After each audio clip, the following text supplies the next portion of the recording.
What is up, our national Western shooters? This is Scott Casey Gale, Willfield, number one, the owner and chairman of the National Western Shooters, and today I'm going to give you my review of this past week's episode of TNA Impact. Alright, let's begin with the review, shall we? It's the road to glory. We got a segment where Lashley introduced his first teammate as Drew Galloway. EC3 chooses Aaron Rex as his first teammate, Lashley. Okay, tonight Jeremy Bush is in the ring. He hypes the Lockdown main event. He introduces the two team captains for the match. Ethan Carter and TNA World Champion being Bobby Lashley. It is announced that each side will have 4 members that will include a TNA knockout on each team. Both captains conduct a mini draft here. Lashley introduces his first teammate as Drew Galloway. EC3 chooses Aaron Rex. Lashley follows the miracle Mike Bennett. EC3 follows with Moose. Lashley introduces his third teammate, Maria Canales. EC3 does the expected thing and picks Gail Kim. Lashley tells EC3 that his team is being led to slaughter, that when he picks the stipulation for Bound for Glory, he is going to destroy EC3. Ethan responds by saying he is the guy to beat Bobby Lashley despite not being anything like him. He says that he must win it, the TNA World title. Lashley responds that EC3 has beaten big stars, but none of these men can match up to him. Lashley says he is going to end EC3's career and that he will have nothing left. As Bobby is leaving the ring, EC3 challenges Lashley to be the first competitor in tonight's Lethal Lockdown match. Lashley accepts. Good segment. Then it's DJ Z versus Eddie Edwards in an X Division match. DJ Z defeats Eddie Edwards to retain the TNA X Division title. Good match. I mean, I like the X Division matches. A lot of good high spots in this match. And after the match, they shake hands and hug, and out comes the Dynasty's Trevor Lee and Andrew Everett. They attack Z and Edwards. They quickly rid the ring of DJ Z by throwing him shoulder first into the ring post. Then they turn attention to Edwards and double team him. They hit a tandem top drop toe the high knee to Edwards that knocks him out. Lee and Everett then celebrate over the fallen Edwards. Then there's a backstage segment with Ali and Maria. Maria then tells Ali that Laura Van Ness is everything she isn't, how beautiful and talented. Maria calls Ali stupid and instructs her to assist Laura when she goes out to the ring tonight. Maria tells Ali not to mess up again. Okay. I think TNA is copying up with WWE Charlotte and yeah, I don't know. I mean, this is a weird backstage segment.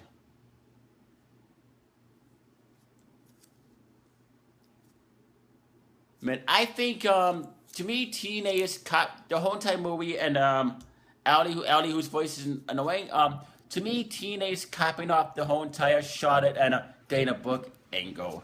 I think that's what they're doing because TNA likes to copy off WWE. That's what I see. TNA is obviously copying off of the whole entire Charlotte and Dana Brooke angle in WWE was. So I don't know. That's just how it is. That's just how it is to me.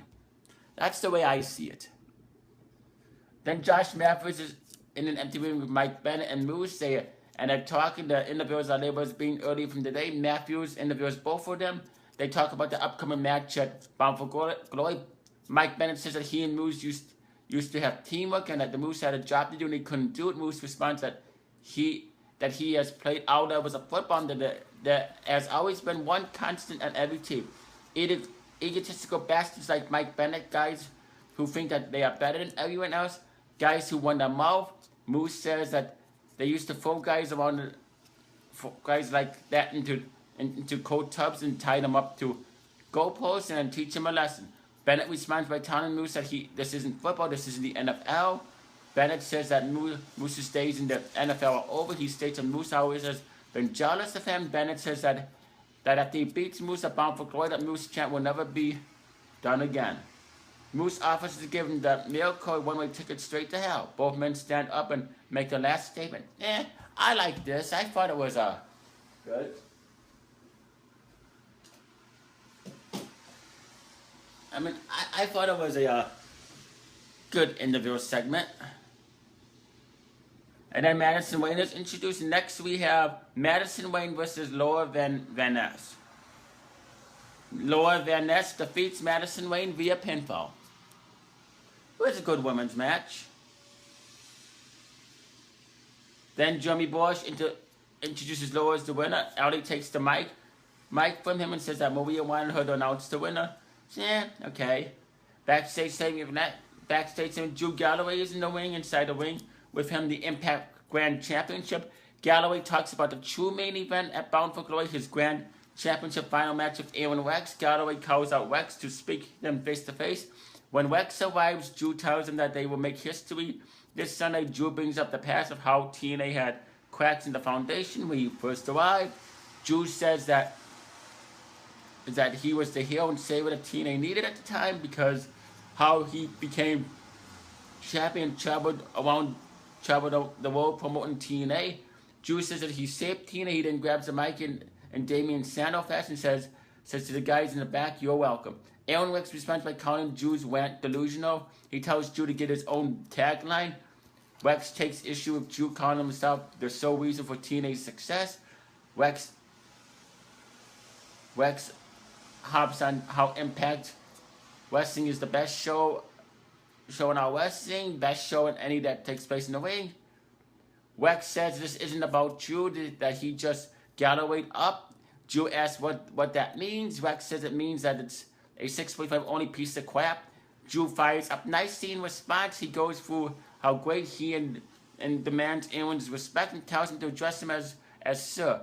Rex tells Drew that the match this Sunday will not go to the judges, that he will beat him before he can even happen. Rex calls Drew sir, then follows with a 6.5 grease-haired steaming pile of crap line, blah blah blah blah blah. Drew insults Rex by calling him a stuntman. Both men grab the title, butt heads, and the ring security tries to break them up. I like this. I thought it was decent. Then there's a Decay promo as they talk about the Great War with the Hardy for Bound for Glory. Rosemary addresses a match of Webby later tonight. Then it's Rosemary with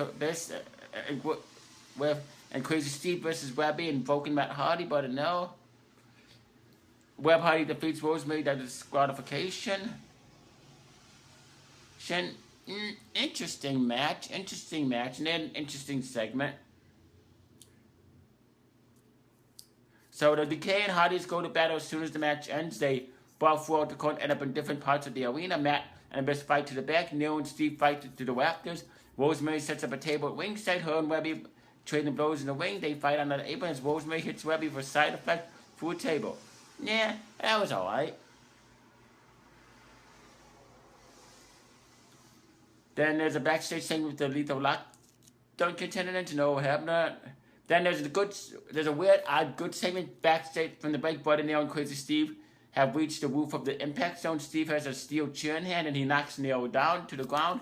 He then hits Nail with the chair, and then they both start clawing at each other's eyes. Nail breaks free of Steve. The show then cuts to Matt and Abyss fighting backstage. Matt then has Abyss down and he has a lad in his match. He starts chanting delete as he hits a fallen Abyss with it. Matt asks Abyss if he can hear the beautiful sympathy being played in his head. Tells Abyss that it may sound eerie to him. We are now back on the roof. Nero is blinded, looking for Steve. Steve is approaching him, laughing and dragging a steel chair back to Matt, and he is now biting Abyss's ear. Abyss is bleeding from his ear and screaming. Back again to Steve and Nero. Steve is repeatedly striking Nero, who is up against the wall. Steve then puts Nero's neck into the chair and throws him in the wall. Back to Matt again. He is stomping away at Abyss. Abyss crawls to the power cables and grabs one as Matt approaches him. He electrocutes Matt with the power cable. The segment ends showing all three members of the Decay in split screen. They are chanting Decay over the fallen Hardys. I like this. I thought this was an awesome backstage segment. I really love the Broken Matt Hardy and Bud and Nail gimmick. I think it's the best thing about TNA. Then we had another Cody Rhodes promo for his arrival at Bound for Glory. Then Mackenzie Mitchell is interviewing Gail Kim and Mary Canal. It's just an interview. I mean, nothing really special. Just hyping up their match at Bound for Glory. Then there's a backstage thing with Tyrese. Yeah. And then it's the Lethal Lockdown match.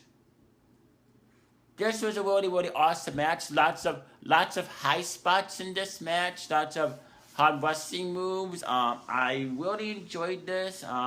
Team Lashley defeats Team Carter. Yeah, so I thought the Lethal Lockdown match was good, and I would give this TNA three, like 4 stars. I mean, not 5 stars, but 4 stars. It was good, but it wasn't great at anything. And I'm gonna be watching Bound for Glory live reaction. So look for Bound for Glory live reactions this Sunday on the MWS Network.